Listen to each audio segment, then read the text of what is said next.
and owner of Pettengill Academy here in Lewiston.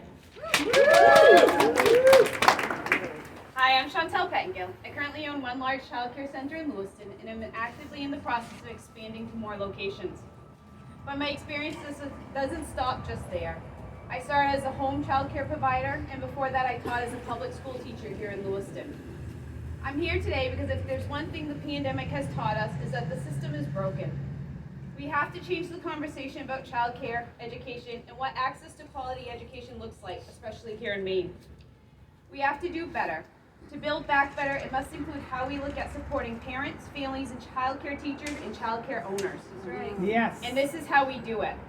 The pandemic has taught our industry many things, including how important child care really is.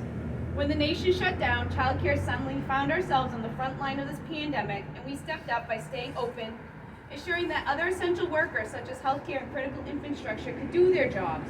But it was also so young children had a safe environment to go to where they felt secure while being able to continue their education. Many child cares developed micro schools to support virtual learning and supplement learning with school-age students to ensure they didn't fall behind in their education. We did this while filtering through the information that seemed to change every hour about COVID, increased our cleaning and sanitizing protocols 100 times greater than ever before, and tried to attract employees so we continue to offer these safe places for children. We worked harder than ever before. We increased our work weeks from 50, 60-hour weeks to easily 70 hours or more, with reduced income coming in without the assurance of income either. Just in Maine, we lost more than 100 child cares because they closed permanently, which means that at the very lowest average, 1,200 Maine children no longer have a place to go. We also learned there's not enough child care to support working families. Through the pandemic, 1.4 million women left the workforce, mainly due to the lack of child care that was available. This leaves a huge hole in our workforce as we try to build back our post-pandemic economy. And the worst part is 54% of these women will re-enter the workforce making less money than they were before the pandemic, making it even more difficult to pay for child care as it is. Never mind the ever-increasing cost of operating child care facilities.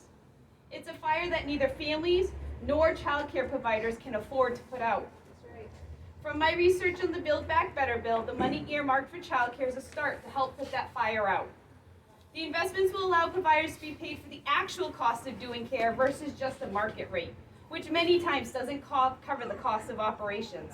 That's right. That's right. It will help with ever-increasing costs of operations without having to pass the cost on to already struggling families as well.